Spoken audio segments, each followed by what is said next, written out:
हाँ। चलिए गणेश जी, आपका स्वागत है। वक्तव्य प्रारंभ करिए आप।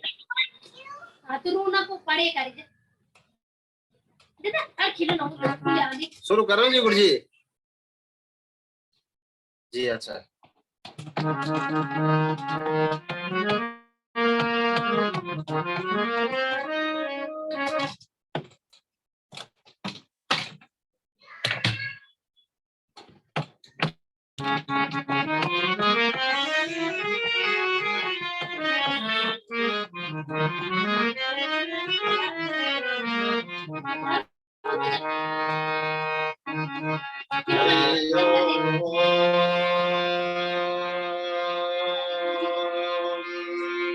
अस्मत् गुरुभ्यो गणेशाय नमः। श्री सरस्वती नमः। अस्मत् गुरुभ्यो नमः। अस्मत् परम गुरुभ्यो नमः।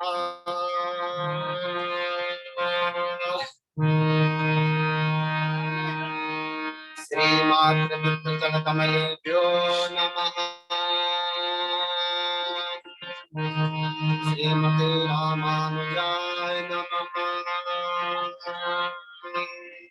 लंबोदरं परम सुंदरे, लंबोदरं परम सुंदरे, कृदन्तं पीताम्बरं त्रिनयनं परमं पवित्रम् उद्धदिवाकरनिभोज्वलकान्तिकान्तम्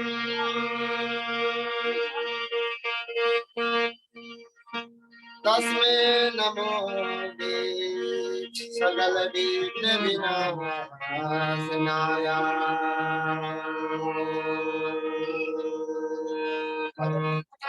वस्तुतनं गजेन्द्रवदनं लम्बोदरं सुन्दरं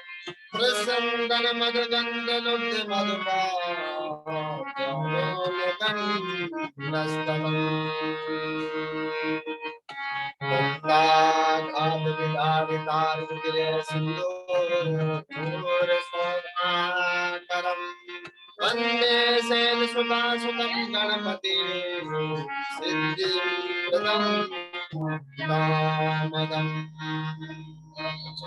नारायणं नमस्कृत्य नरं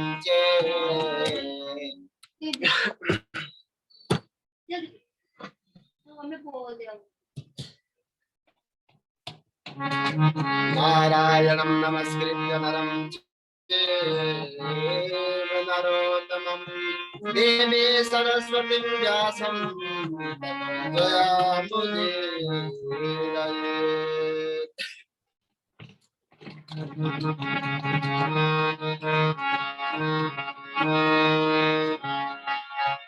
कल्पाप्रियं नटवरवपुर्कर्णयो कर्णिकारं विद्रुत्वासनकनककपिशं निजमाला रन्ध्रान् वेणोरदरसुदया पूरयन् गोपवृन्दे वृन्दारण्यं स्वपदरमणं सद्गीतकीरति। जन्माद्यस्य यतोन्मयादि कर्ता साते स्वराट् तेने ब्रह्महृदयादि कवये मुह्यन्ति सूरया तेजो वारिमृदां यथा विनिमयो यत्र त्रिसर्गो मृषात् धाम्ना स्वेन सदा निरस्तकुहकं सत्यं परं धीमहि। अञ्जनानन्दनं वीरं जानकी शोकनाशनं कपीशमक्षहन्तारं वन्दे लङ्काभयङ्करम्। भक्ति भक्ति वंद वंद गुरु चतुर्नाम वपुए इनके भगवंदन के नासत विगे इनके भगवंदन के नासत विगे जय जय श्री राधा रमण जय जय नवल किशोर जय गोपी जित चोर प्रभु जय जय माखन चोर राधा मेरे स्वामी ने मैं राधा गोदा जन्म जन्म मोहि दीजिए श्री वृंदावन को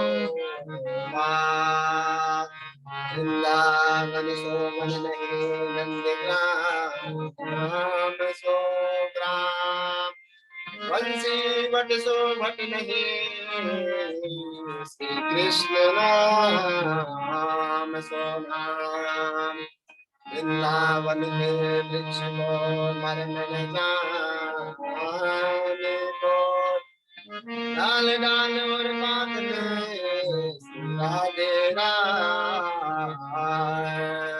हो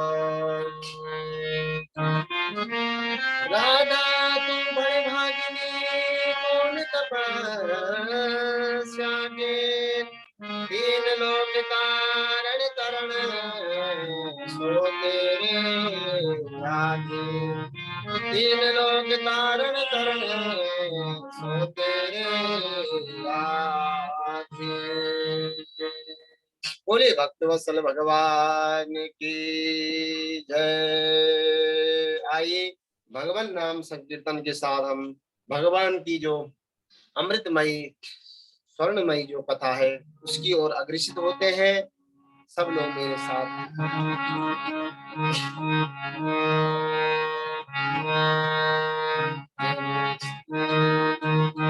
जय जय राधा रमण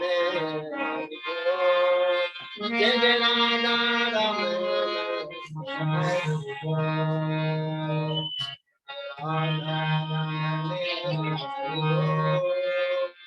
जय जय राधा रमण हरि जय जय राधा रमण जय जय राधा रमण हरि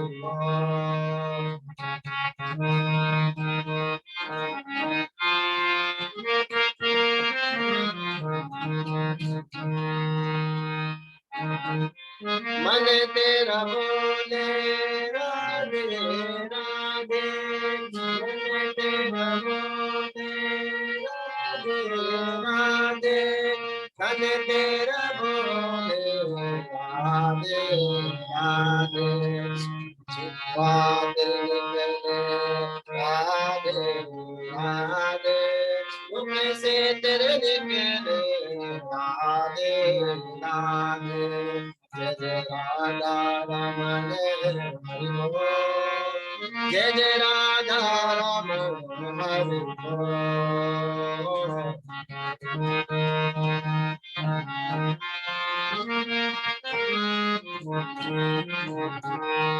बोले भक्तवत्सल भगवान की जय। सच्चिदानंद घन परमात्मा की जय।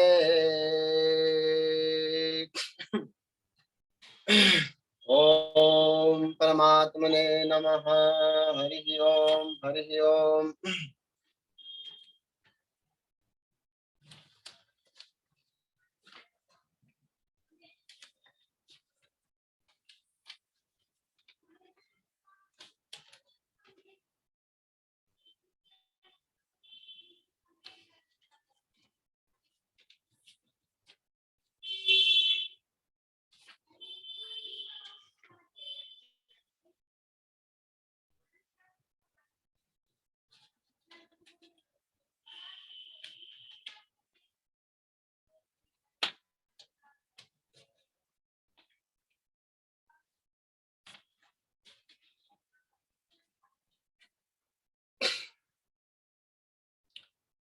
अनंत कोटि ब्रह्मांड नायक अचिंत्य कल्याण गुणगण निधान सर्वेश्वर सर्वाधिपति अकारण करुणा वरुणालय अकारण करुणा कारक सकल जन कल्य साथ भारत परात पर ब्रह्म अनंत कोटि गंधर्व दर्प दलन पटियान निर्गुण निराकार सगुण साकार जगदेक बंधु करुणेक सिंधु सजदानंद घन परमात्मा श्री कृष्ण एवं श्री राधा रानी जी के युगल चरण अरविंदों में दास का बारंबार प्रणाम।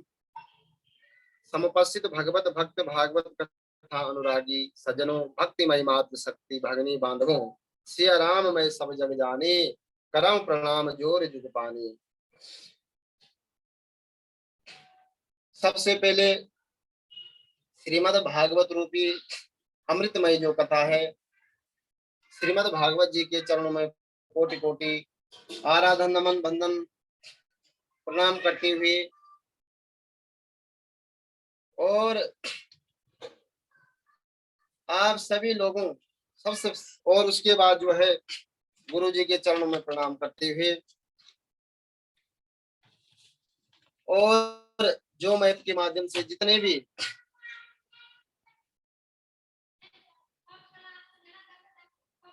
इस समय बंधु वर्ग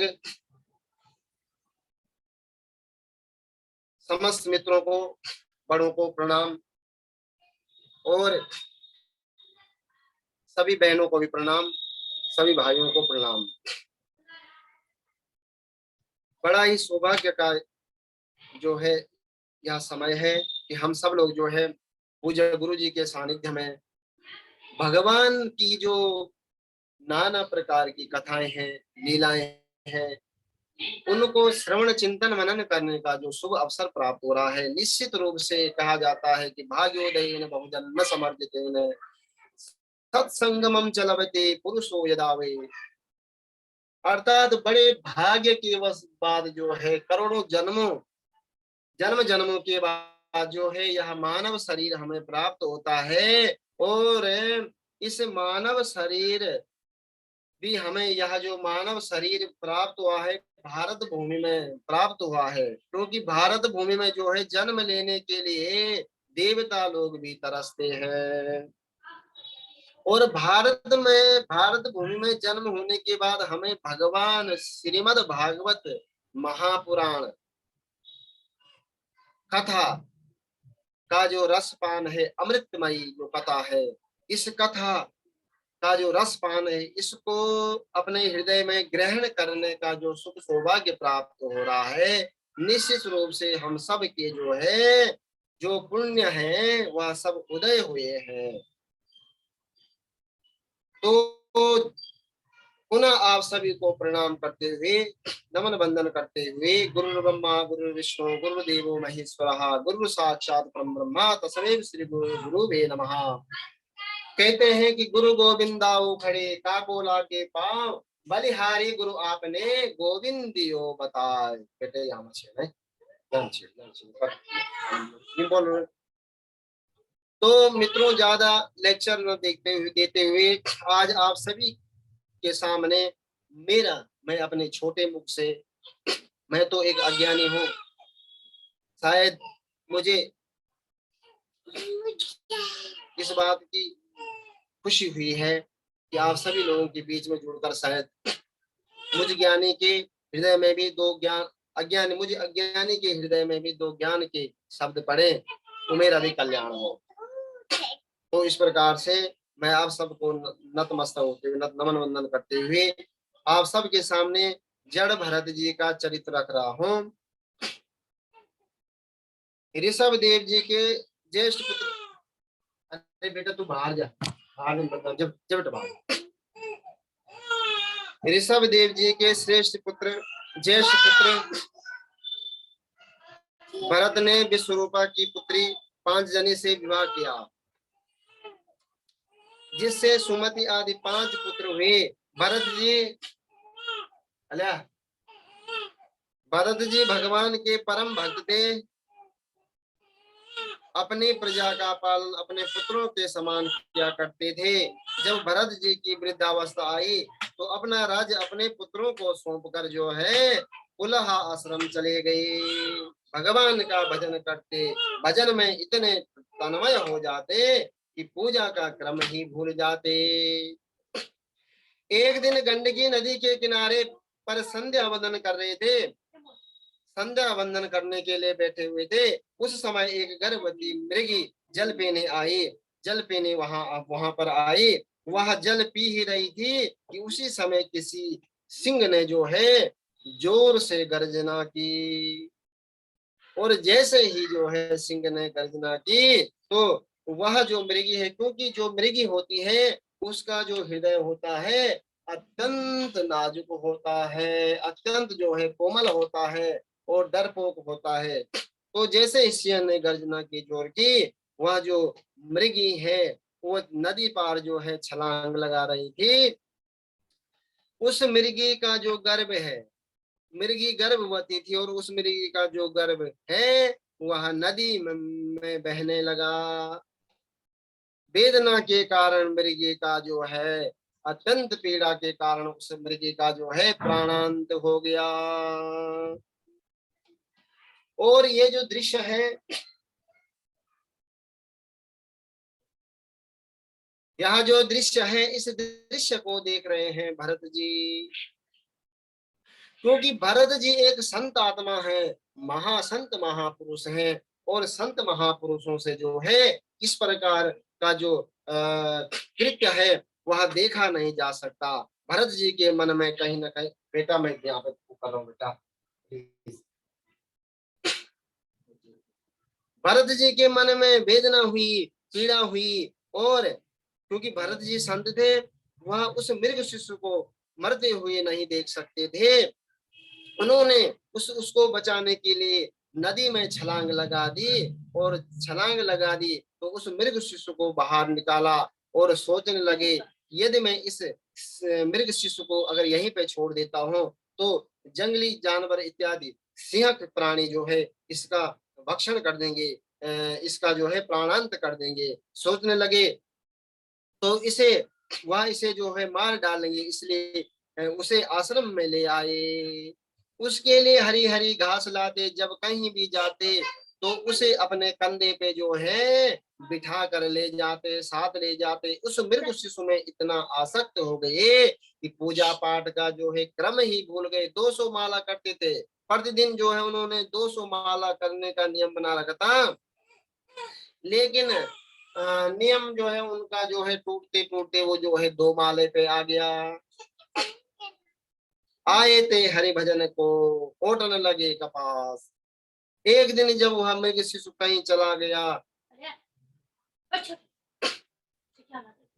तो व्यतीत हो गई, एक वन से दूसरे वन में फिरने लगे, दिनों की भांति भटकने लगे, ढूंढने लगे उस मृग शिशु को। एक स्थान पर मृगों का चरण चिन्ह को देखा तो पृथ्वी में लौटने लगे।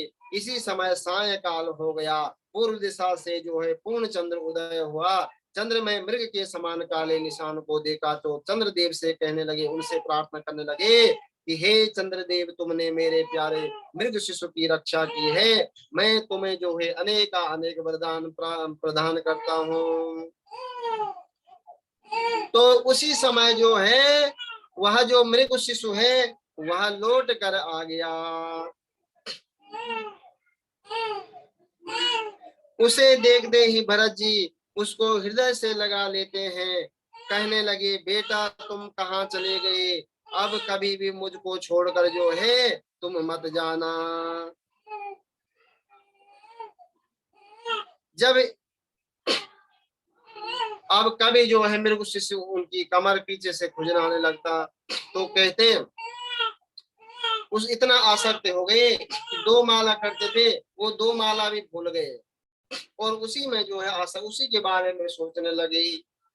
एक दिन कमर खुजला रहा था, पीछे से टुक टुक कर रहा था तो अत्यंत प्रसन्न होने लगे और कहने लगे कि मैं तो इसकी माँ हूँ, मैं तो इसका पिता हूँ, मैं तो इसका सखा हूँ और मेरे सिवा इसका है भी कौन, मुझसे ही तो यह प्रेम करेगा। और उसे जो है हाथों में लेकर इधर उधर जो उसे डुलाते, कभी कंधे में, कभी ऐसी गोदी में जो उसको लेकर के जो है इधर उधर डुलाते। और जब इनकी जो है मृत्यु का समय निकट आया वह मृग सामने बैठा जो है आंसू बहा रहा था। मृग शिशु को दुखी दे करके जो है सोचने लगे,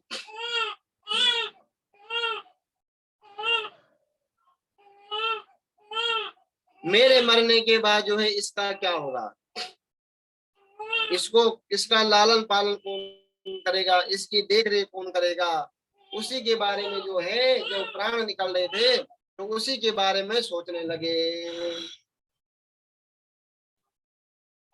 भगवान श्री कृष्ण जो है गीता में कहते हैं कि यम यम वापि स्मरणम भावम त्यजतन्ते कलेवरम तवे वेति कौन्तेया सदा भाव भावितः।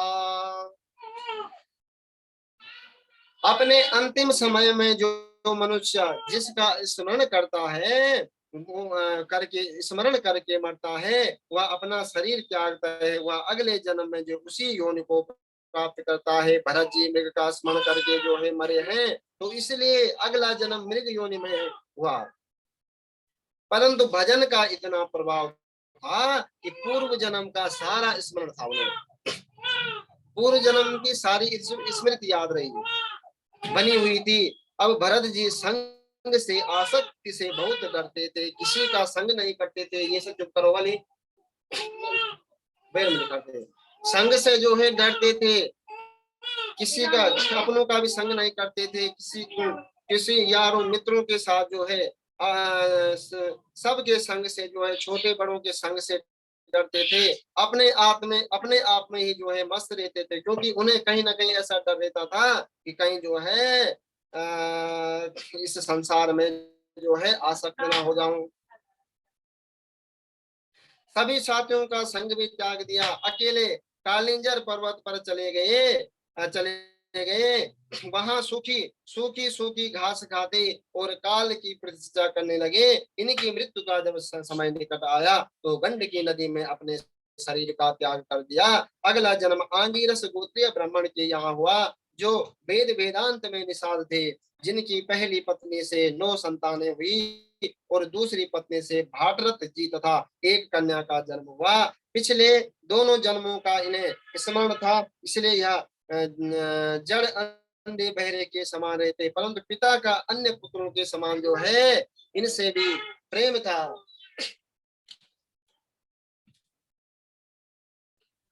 जब यह 8 वर्ष के थे तो पिता ने इनका जो है उपनयन संस्कार किया, गायत्री मंत्र की दीक्षा दी। लेकिन 4 महीने व्यतीत होने पर भी इन्हें जो है ठीक से गायत्री मंत्र जो है कहना नहीं आया। लेकिन पिताजी ने बहुत प्रयास किया इन्हें पढ़ाने का, लेकिन इनकी पढ़ने की कोई भी इच्छा थी, इन्हें पढ़ाने भेजते थे स्कूल में, लेकिन ये जो है बट वृक्ष के नीचे सुंदर आसन लगा करके वहां पे भगवान का भजन करने लगते। काल के प्रभाव से वृद्धावस्था आने पर पिताजी का देहवास हो गया, इनकी माता सती हो गई। अब भरत जी भोजन के लिए लोगों के यहाँ काम करते और फिर आराम से बैठकर जो है भगवान का भजन करते। इनके बाहर काम करने की इनकी भाइयों की बदनामी होने लगी। लोग जब इधर उधर कहने लगे कि देखो देखो भाइयों ने इसे जो है इस प्रकार लोगों के घर में भेजा काम करने के लिए, इनके बंटवारे में कुछ भी नहीं दिया इन्हें। कैसे भाई जिन्होंने इनकी जमीन भी ले ली और काम करने के लिए इनको छोड़ दिया। बदनामी को सुनकर भाई जो है भरत को घर ले आए और जूठे बर्तन साफ करने के लिए दे दिया, जूठे बर्तन साफ करने के लिए इन्हें लगा दिया। घर में जो कुछ खाने से बच जाता प्रेम से उसे ग्रहण कर लेते, बड़े प्रेम से खाते। 2-4 दिन तो बर्तन साफ किए, उसके बाद बर्तनों को पटक रहे हैं, पटक दिया, पटक पटक के फोड़ने लगे। भाइयों ने जब यह देखा तो भाइयों से इनके बताया, भाई इनसे लड़ तो सकते नहीं थे क्योंकि यह शरीर में हड्डी कटे थे। तो भाइयों ने इनकी ड्यूटी जो है खेतों में लगा दी। खेतों को जो नीचे ऊंचे खेत थे छोटे बड़े उनको समतल करो, इस प्रकार से इनको जो है उपदेश दे करके भाइयों ने इनकी ड्यूटी वहां लगा दी। लेकिन इन्होंने क्या किया, रात भर में एक ही जगह में खोद करके जो है मिट्टी का ढेर लगा दिया, और बहुत बड़ा जो है इन्होंने पहाड़ वहां पे खड़ा कर दिया। एक तरफ बहुत बड़ा पहाड़ और दूसरी तरफ जो है बहुत बड़ा गड्ढा जो है वहां पे कर दिया। भाई ने जब यह देखा तो भरत जी को बहुत डांटा। भरत जी ने कहा, भाइयों मेहनत में कोई कमी तो नहीं है, अगर मेहनत में किसी प्रकार की कमी लगती है तो मुझे बता दो, मैं फिर और मेहनत करो। भाई ने कहा, तू पूरा का पूरा जो है जड़ बता भरत है। तब से ही भारतवर्ष का इस देश का नाम जो है भारत भरत हुआ है। तब से ही इनका नाम जो है भरतवाह। अब भाइयों ने इन्हें खेती रखवारी में नियुक्त कर दिया, तो कुछ देर तो इन्होंने जो है चिड़िया उड़ाई, फिर सोचने लगे कि राम जी की चिड़िया, राम जी के खेत, खाओ रे चिड़िया भर भर के पेट। यह चिड़िया भी राम जी की है, खेत भी राम जी के हैं, तो मैं कौन इन्हें रोकने वाला होता हूँ। सुबह से शाम तक चिड़ियों ने खाया, परंतु खेत खेत जो है वैसे की वैसे भरे पड़े थे। उसी समय भरत जी ने गायों को आते हुए देखा, द्वारों को खोल दिया। 1 घंटे में गौ माताओं ने जो है सारे खेत खाली कर दिए। बोले गौ माता की जय। खाई गई रे गैया और खाली भयो के। भाइयों ने जब यह देखा तो भरत जी पर बहुत नाराज हुए, भरत जी को भगा दिया। जड़ भरत जड़ भरत जी वन में आ गए और भगवान का भजन करने लगे। इसी समय किसी डाकू के सरदार ने भद्रकाली से मान्यता मांगी थी, यदि संतान होगी तो नर की बलि दूंगा। देव योग से संतान हो गई। डाकू ने बलि के लिए जिस मनुष्य को पकड़ रखा था वह तो रात को मौका दे करके जो है भाग गया। लेकिन यहाँ जो है जब उन्होंने जड़ भरत जी को देखा, यह तो हड्डा कट्टा है, बलि के लिए अच्छा रहेगा, तो भरत जी को पकड़ के ले गए और सोचने लगे कि हमारे सरदार अगर इसे देखेंगे तो हमें बहुत सारा जो है इनाम किताब देंगे।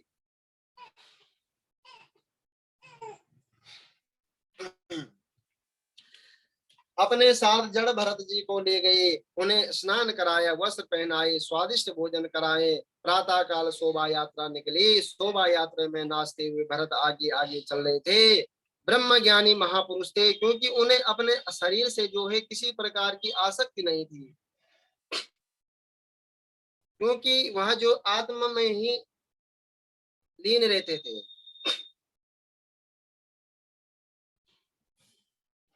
डाकुओं के सरदार ने जड़ भरत जी का पूजन किया, तलवार का पूजन किया। जड़ भरत जी से कहा, सर नीचे करो। भरत जी ने सर झुका लिया। डाकुओं के सरदार ने जैसे ही बलि के लिए तलवार ऊपर उठाई, भद्रकाली इनके ब्रह्म तेज को सह ना सकी। भद्रकाली प्रकट हो गई। माता ने सोचा, जो ऐसा ब्रह्म ज्ञानी भगवत भक्त जो है, भक्त की इस प्रकार हत्या होगी तो यह जो है बिल्कुल ही निंदनीय है, अत्याचार है। तो भद्रकाली माता वहां पर प्रकट हो गई और भद्रकाली माता ने जो है सभी डाकों का संहार किया।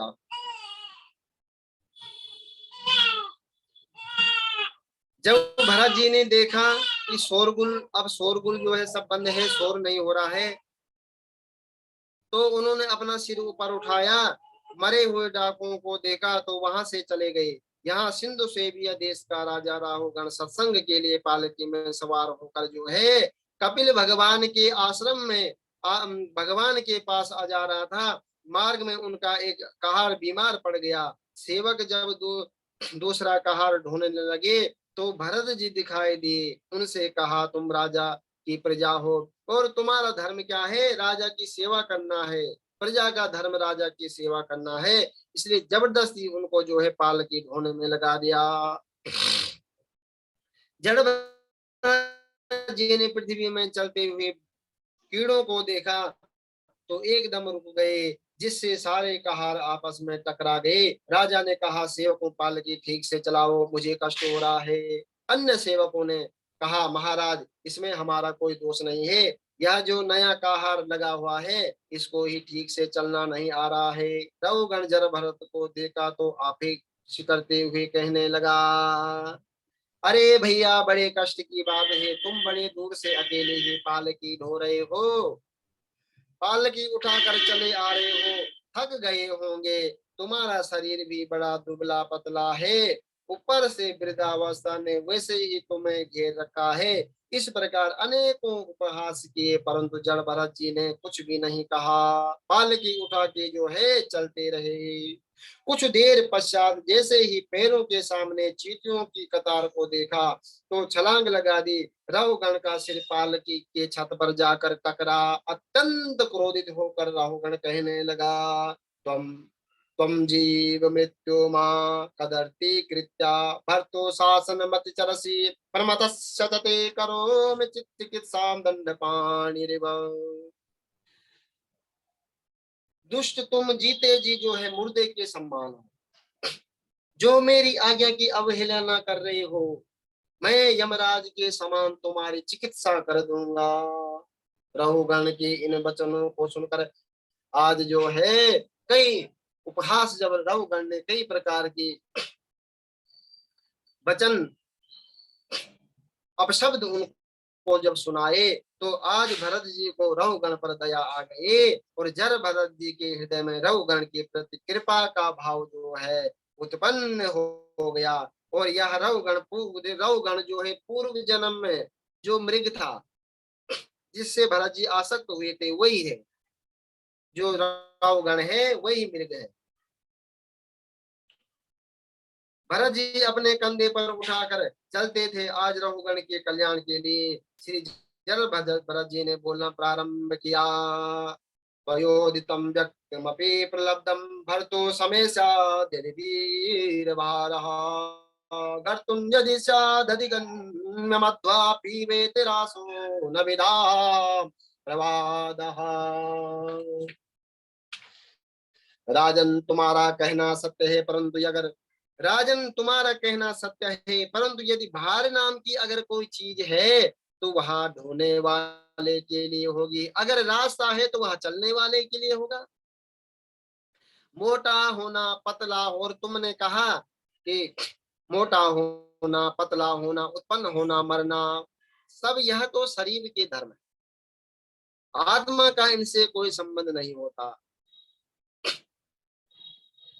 राजन मैं तो अपने आत्मानंद में मस्त रहता हूँ, तुम क्या मेरी चिकित्सा करोगे? और यदि मैं वास्तव में अगर जड़ हूँ तो मुझे शिक्षा देना भी क्या है, पिसे हुए के समान न, पिसे हुए को पीसने जैसे के सम्मान व्यर्थ है। रघुगण ने जब इनके वचनों को सुना पालकी से कूद पड़ा, जर भरत जी के चरण पकड़ लिए, प्रभु आप कौन है? आपने द्विजों का चिन्ह यज्ञोपवीत धारण कर रखा है, कहीं आप दत्तात्रेय अथवा कपिल ही तो नहीं है जो मेरा कल्याण करने के लिए जो है यहाँ पर जो है साक्षात प्रकट हुए हैं। नाहम विसंके सुरराज वज्रा न्यतक्षशूला यमस्य दंडात् नान्यार्क सोमा निलवेत पास्रा शंके विसंभ्रम कुलावमाना।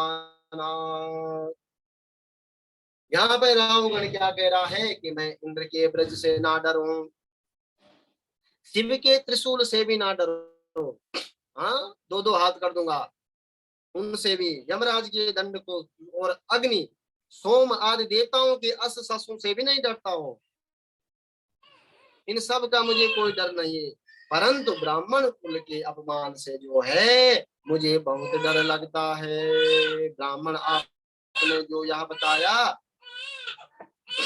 और मुझे एक बात बताइए ब्राह्मण, आपने जो यह बताया कि देह आदि के धर्मों का आत्मा पर कोई प्रभाव नहीं पड़ता, इसमें मुझे संदेह है, क्योंकि देखा जाता है चूल्हे पर आपने बटलोई रखी, चूल्हे पर बटलोई चढ़ाई जाती है तो अग्नि के ताप से वहां तपने लगती है, और इसके तपने से उसमें रखा हुआ अन्न जो है अन्न भी तपने लगता है और वह पक जाता है। इसी प्रकार शरीर में रहने वाली आत्मा पर भी शरीर का प्रभाव अवश्य पड़ता होगा। और आपने जो यह दंड आदि की व्यर्थता बताई, तो राजा का तो धर्म है प्रजा पर शासन करना। रघुगण के वाक्यों को सुनकर जड़भरत जी क्रोधित हो गए और कहने लगे, राजन, तुम हो तो अज्ञानी, लेकिन ज्ञानियों के जैसे बात करते हो।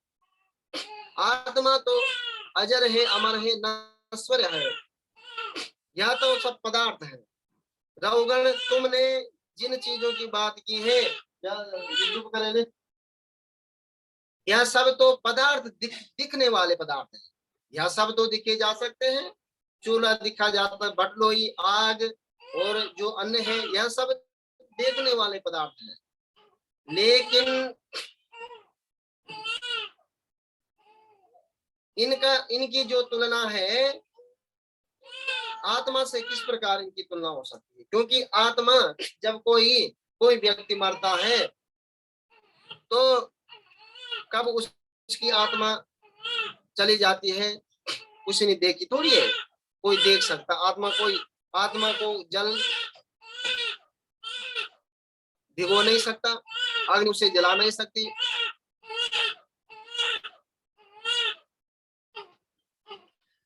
और कोई भी जो है आत्मा को इस प्रकार देखने, आज तक किसी ने आत्मा को देखा नहीं है।